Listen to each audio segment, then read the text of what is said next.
Okay, there you have it, and you can see it for yourself. But let's move on now to the Daily Nation, where the headline is Uhuru's options in dealing with Raila.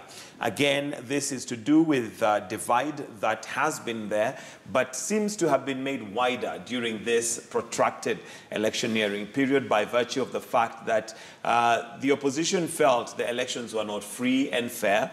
The Jubilee regime felt that we must stick to the constitution and do things within a certain timeline, but that has left the country divided. But options that Uhuru has, because one of the promises that he made, even as he was taking oath of office, is to ensure that he unites the country.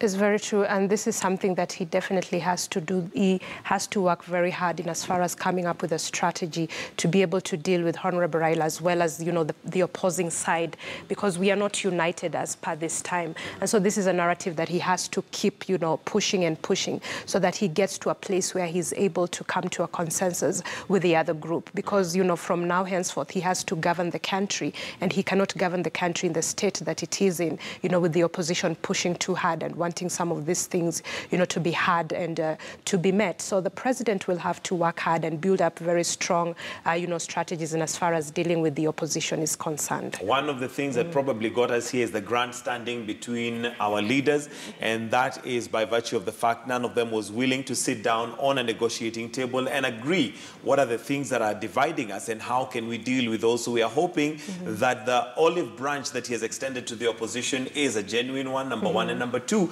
that it will be received, because it's one thing to outstretch your arm and say, hey, come, let's talk, but it's another thing to be genuine, and it's another thing altogether for the person who you're extending the olive branch to accept and say, okay, fine, let's sit down and talk.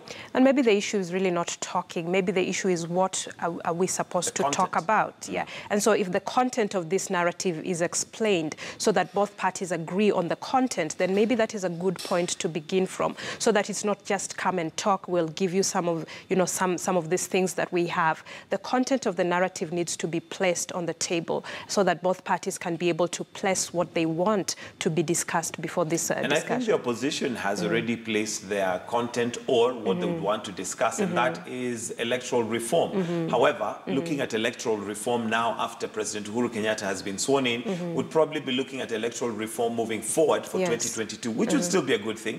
But we are not sure whether the opposition now would change their tactic at that point. But again, looking from President Uhuru Kenyatta's and Jubilee's view, they are saying, let us negotiate and see whether we can come up with a way of uniting Kenyans. We're not quite sure what that way that they're thinking of doing is. It's very true. And I think it's time for maybe the leaders to, you know, turn back the things and begin to look at the citizens of this nation. It's true that there are some of these things, they look like they are mountains that cannot be moved in a minute, and maybe they have to deal with them little by little when it comes to some of these issues, as you say, issues of electoral reforms, issues of justice. Those are issues that they need to agree to deal with on a step-to-step basis. But on the other side is that there is need for us to unite the people and to be able to deal with the things that concern, you know, the citizens of this country on a day-to-day basis. If we continue with some of these things that we are doing, we cannot be able to sustain ourselves. And the sustainability of the citizens needs to be paramount